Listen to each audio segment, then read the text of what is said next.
Welcome. Today we want to talk about the 3 rules for presenting your career break on a resume. Right. And this is a topic that we talk a lot about. Mhm. We get tons of questions about. And there may even be some people wondering, do you even present your career break on a resume? So let me just start by saying this.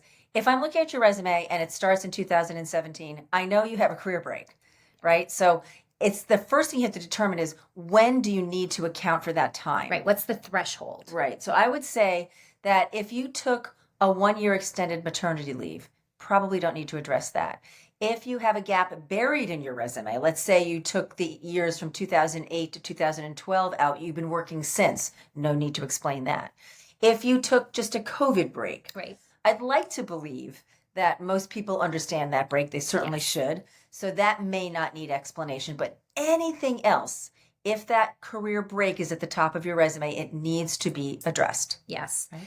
And what a lot of people try to do is hide that career break. So if you are the people who meet the threshold of having to present your career break in your resume, Right. then you don't want to bury it. They'll like put it in the volunteers section on Right. the second page. Right. Most recruiters and hiring managers don't even get to the second page. I know I'm unusual. I start at the second page and I glance upward, but you get a 6 to 8 second read on a resume. That's the standard within across industries. Yep. So you've got to make sure that you explain things quickly to me so that I'm not making the story up myself. And here's the other thing. I don't think that we value that career break and that stuff that happens in that career break. So you have no problem burying it where it says Right. volunteer because Right. it was volunteer work. But Right. say your little mantra that we've Work is- said many times. Work is work, whether it's paid or unpaid. So the second rule is that when you have that gap, you're going to create some experience and include it in your experience section and create what we call workplace currency.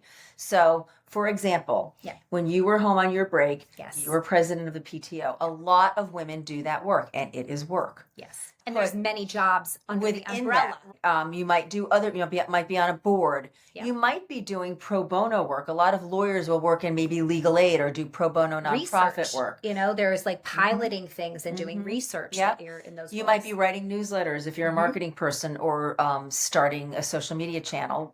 Whatever you're doing, you want to capture that as work. So there are a variety of ways of doing it, and we go into detail in some of our other programs, but high level, include that information. Use language that makes it sound most professional. So instead of saying Cherry Brook Elementary School PTO, which is where Kelly was the president, you would say something like Canton Public Schools, Canton, Connecticut.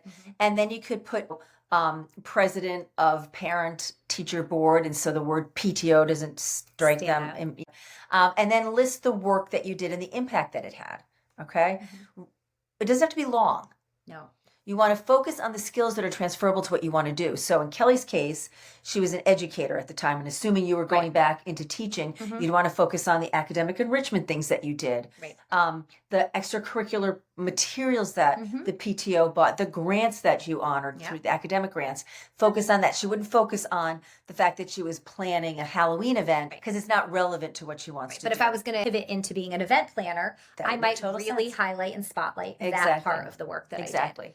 So for those of you who are looking at returning to work in the future, this bears mention, consider the volunteer work that you're doing right now. If you know if you know you have another year or two until your youngest gets into kindergarten and that's when you want to go back to work, be selective about what you're volunteering to do. Select things that are relevant to what you want to do in a profession.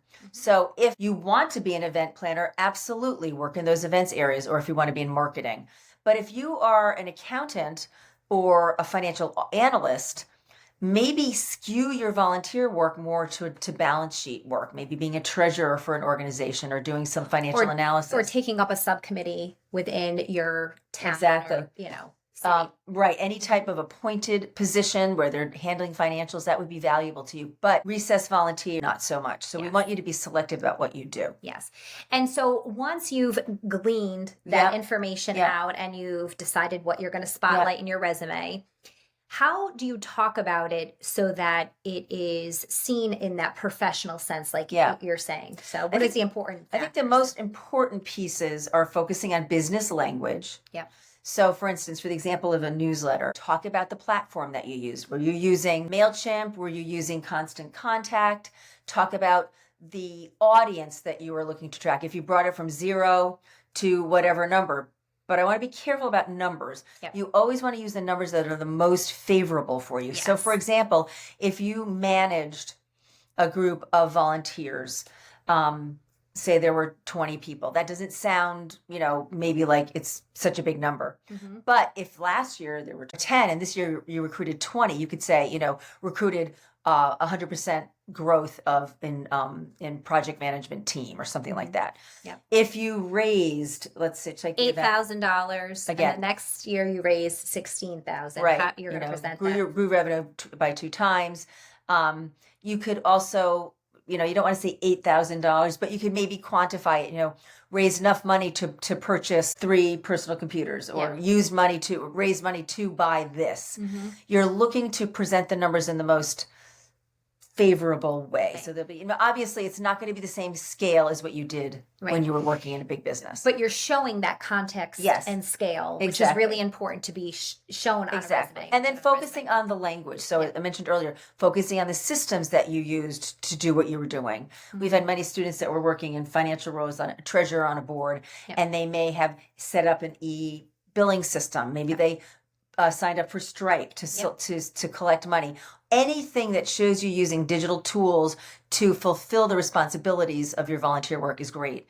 And focusing on business language. So one thing that can help you is looking at job descriptions for the kinds of roles that you want, and looking for the language that you're using, and then weaving that in and being unabashed about using that same language to talk about what you are doing in a volunteer leadership capacity. Yes.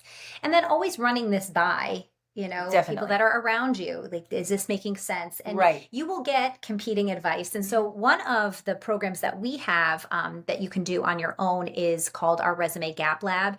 And so if you're someone out there that's looking for sort of that, like, hold my hand through this process and give me the step-by-steps of what I need to do. And show me some examples. Yes, that might be a really good option for you to do that. It's a self-study, so you can do it on your own time. The other thing that we also have that I think it could be really helpful for those people that are maybe just starting to get their feet wet is just our resume checklist. I think that could be really helpful just to understand all of the elements that you should have in your resume. Specific to people who have career gaps. Let me point out one more thing that doesn't belong. And Kelly and I are both moms of 4. There's nothing that gives us more joy than being moms. And we're really proud of the work that we've done as moms, but we do not use... And we are CEO moms, because I know where you're going with this. But I mean, you're not going to put CEO mom or, chairman of Biscupia Enterprises. What that does is it diminishes what you do. It makes it a little too kitschy, and we don't want that. So focus on the things that you did. We also want to talk about if you have what we call a tricky gap, maybe you weren't able to do that kind of volunteer work because you had an ill relative or a disabled child or spouse. You can talk about advocacy work. Absolutely. You can talk about what you've done as a healthcare advocate, and that's what you can call yourself.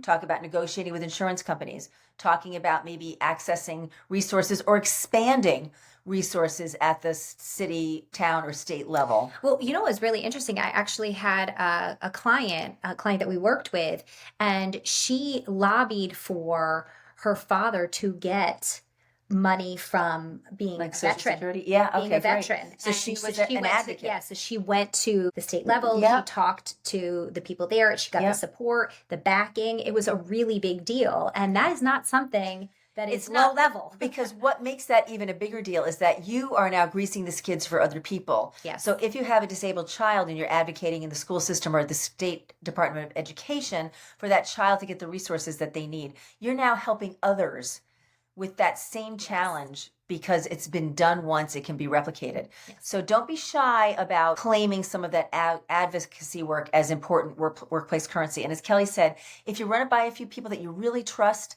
and find out how does this land, you'll know when you get to the right place. Yes. Okay. Yes.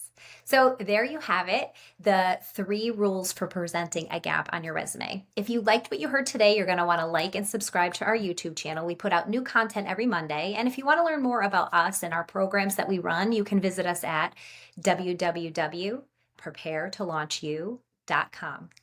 Thanks.